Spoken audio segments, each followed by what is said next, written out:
Olá galerinha, todo mundo bem? O nosso assunto de hoje é sobre a dinâmica dos ecossistemas. Bom, antes de começar, vamos lembrar o seguinte: um ecossistema é formado por um conjunto de fatores bióticos, que são os seres vivos, e fatores abióticos, que são os fatores ambientais, que vão estar presentes num biótopo, né, que seria o ambiente físico.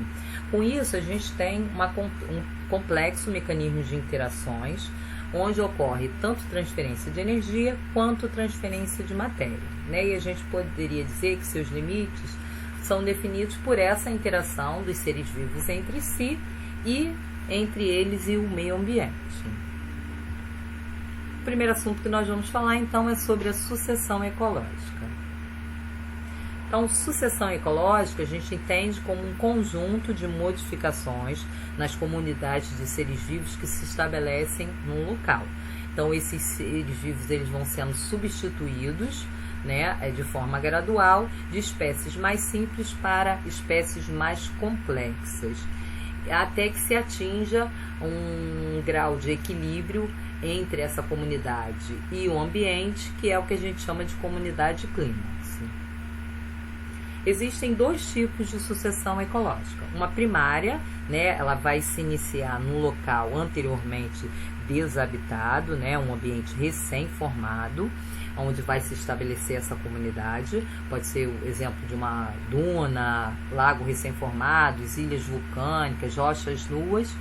E temos também uma sucessão ecológica que é secundária. Na sucessão ecológica secundária, a comunidade ela vai se instalar num local que anteriormente havia vida, né? Que já existiam seres vivos e que por algum fator, né? Pode ser agentes climáticos, né? Que sejam naturais ou por atividades humanas, como é o caso das queimadas e desmatamentos, né? Então, elas foram abandonadas, é o caso das zonas ardidas, dos campos, né, de agricultura abandonados e de zonas alagadas.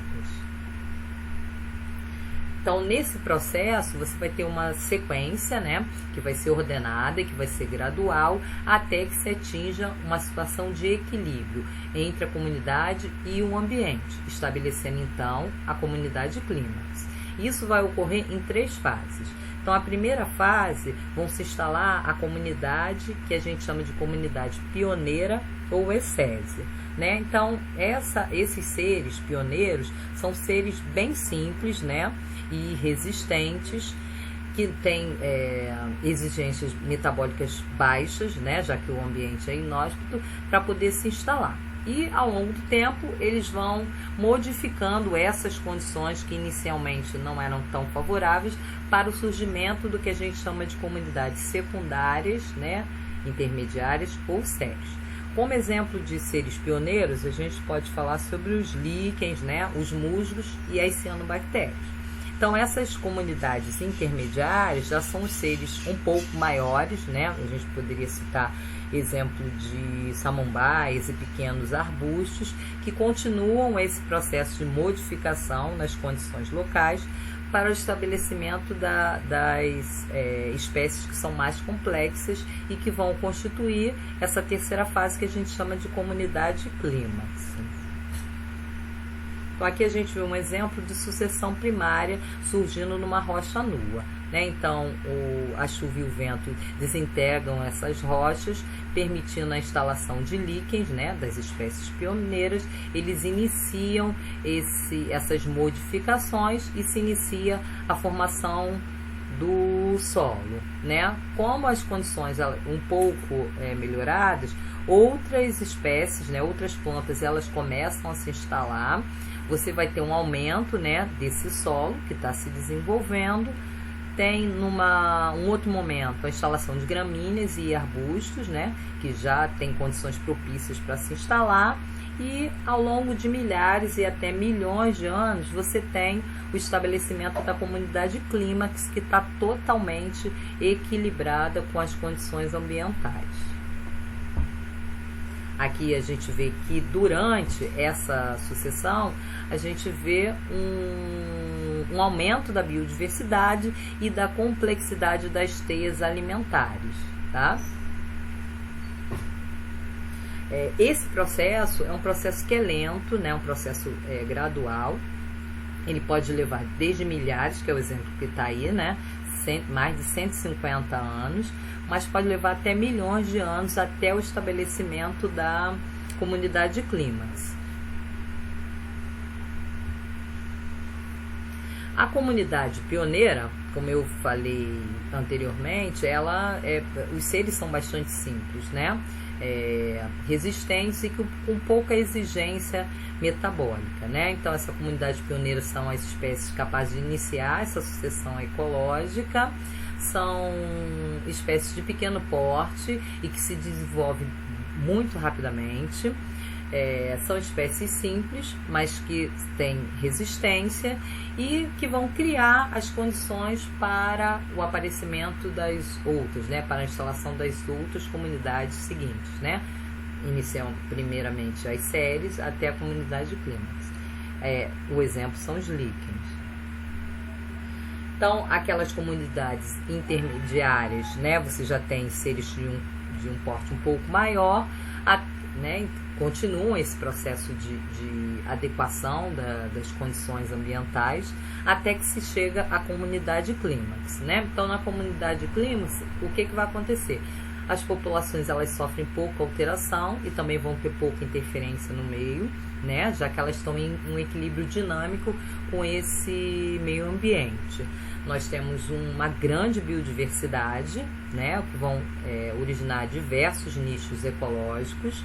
A comunidade clímax vai ter as últimas espécies a se instalar naquele determinado local e você tem uma variação dessa comunidade clímax de acordo com o ambiente físico, né? Então, as condições ambientais elas vão determinar nessa comunidade que vai se instalar, né? Na comunidade clímax.